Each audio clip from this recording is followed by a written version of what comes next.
SMT Nation, we back. Nation, we got this story coming out of Tefficient, one of the Twitter accounts or X accounts that I follow. You know, they rebranded X. Anyways, they've got some interesting data, and they've got some conclusions drawing from it that indicate something I think could be concerning for T-Mobile. All right, specifically for the Magenta carrier. All right, so I want to discuss that in today's video. I'll be sure to link the data here from Tefficient. Tefficient? I hope I'm pronouncing that right. That's embarrassing. Anyways, that'll be linked in the description. Also in the description, the real SMT Buy Me a Coffee link. Want to support us? Buy us a coffee. Link is down there. There's other ways to support us too. Check out those links. And don't forget, if you're looking for a really good deal on wireless service, deflation promo for Mint Mobile appears to be still going on in terms of the pricing. I see it on the page.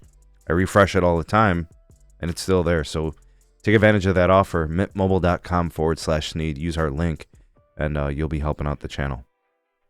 Okay, so according to the source, Tefficient.com has this data up. They've got it in the discussing ARPU, which is average revenue per user. Right, so you're looking at return of invested capital. You're looking at operational costs. You're looking at the money, the revenues that you can generate for service. And indications here is that estimations for 2022 show that T-Mobile US, right, so we're talking about the T-Mobile here in our country, United States, are carrying 46% of the total mobile data traffic in the entire country. In 2021, it was 43%. In 2020, it was 36%. So let's look at the increase, right? They basically went from just slightly above share, right, 36%, to 43%. Because, we had 3 mobile network operators in 2020. One could argue, Sprint and stuff like that. I think at that point, Sprint was with T-Mobile, right, already. So, I don't think it was, that's the issue. And I think that's why they chose 2020 to start, right? So 36% to 43%, that is a 7% increase. And then going from 43% to 46%, a 3% increase. So you look at Verizon and you look at AT&T within this construct, you're like, well, why aren't they adding?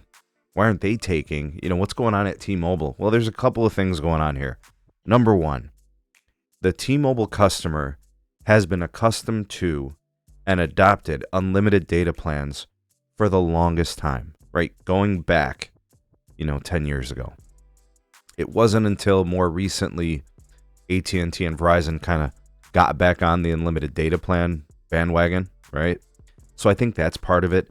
I also think just in general, also with the Sprint piece, those Sprint customers, technically, I think they were the first ones to get an unlimited data plan. T-Mobile did it right after Sprint. So I think there's part of that construct there. I think also you have to consider fixed wireless access.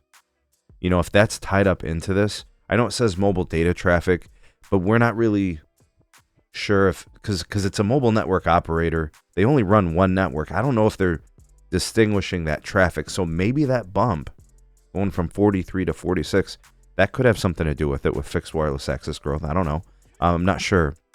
That's a little bit more speculative. I don't want to say that's definitive, but I do think that typically the T-Mobile user customer, right, they are high usage customers. Just in general, I think the Verizon customer uses less data. There are still many customers who don't even have unlimited plans at Verizon, right? Old legacy plans. AT&T, kind of in the similar boat. But I think that is indeed the case. I thought this was interesting. So, is the T-Mobile customer going to continue to use more and more data? Is it going to show on this? Now, we're going to track this. I'm excited to see, the 2023 numbers next year and see how it plays out moving forward. My only concern is that the irony in all of this is that T-Mobile, out of the big 3 networks, so when you think about like AT&T and Verizon, for example, they own and operate large quantities of fiber circuits that run to their towers, right? Verizon, 50% of their tower sites running on the MCI-1 fiber, right? That's the goal. Who knows? Maybe they're going to exceed that and go beyond that in the future.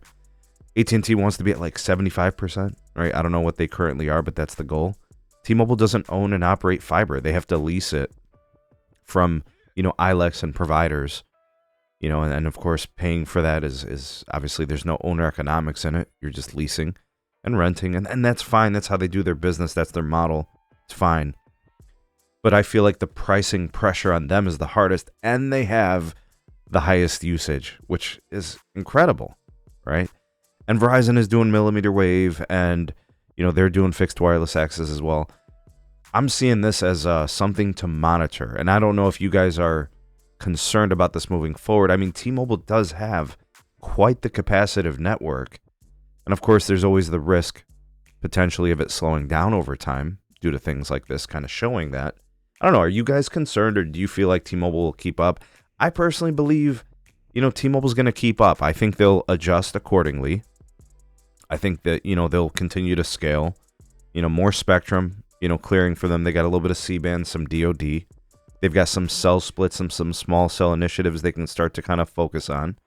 I think that stuff can help, So I think they'll deal with it as they go. And according to the data from national testing firms, whether it's Ookla or Umlaut or RootMetrics, they're a very fast network. So I'm not overly concerned about this right now. But I think long-term, it is definitely something to factor in. So tell me what you guys think of those numbers. Tell me what you think of the data. And if you have any concerns, what are they? Tell me all about it in the comment section below. All the real ones that watch this all the way through, hashtag T-Mobile. Appreciate you guys for watching, but comment down below. You're the voice of the people, the SMT Nation. Let your voice be heard.